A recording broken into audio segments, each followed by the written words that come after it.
In the world of OSPF, all routers are given a name.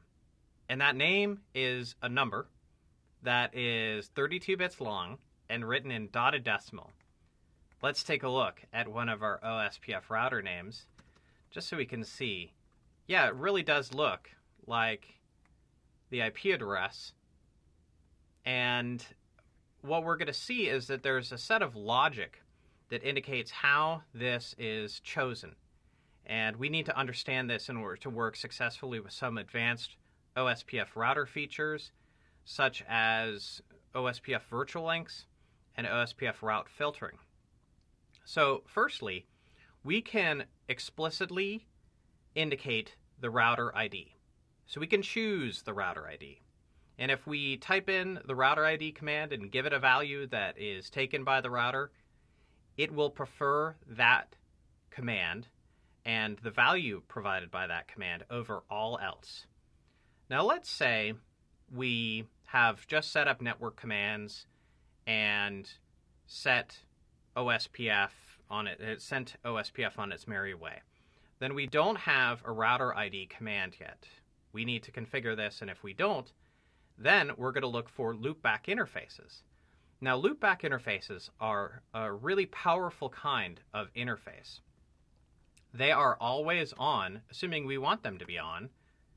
So if we do a show IP interface brief, this is a virtual interface. It doesn't go anywhere. It is not present on the chassis.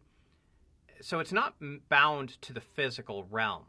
And because it's not bound to the physical realm, then we are not worried about whether there's something plugged into it or if there's a hardware failure. And so this is a really stable kind of interface.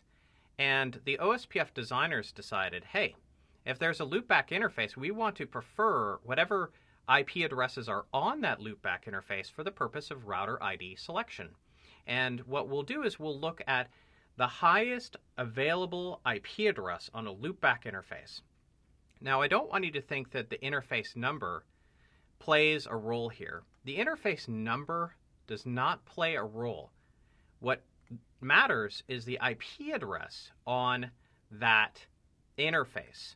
So we're going to look for the highest IP address on the active loopback interfaces, and they're more likely to be active than any other interface because they're virtual, and the only way they're off really is if we do a shutdown command.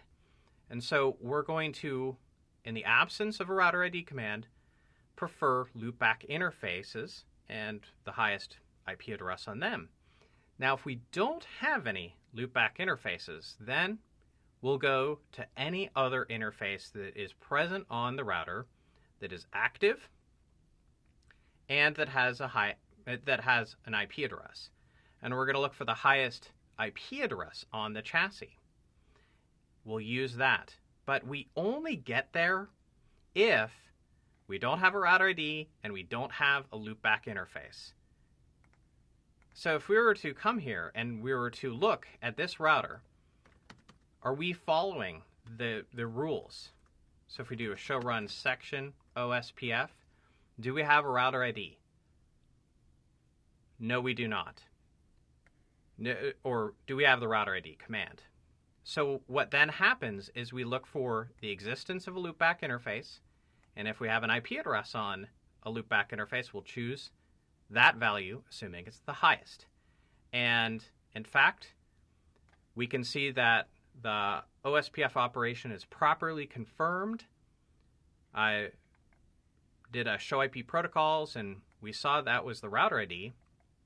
And it was the router ID because, hey, that is an IP address on a loopback interface, so that has preferential treatment.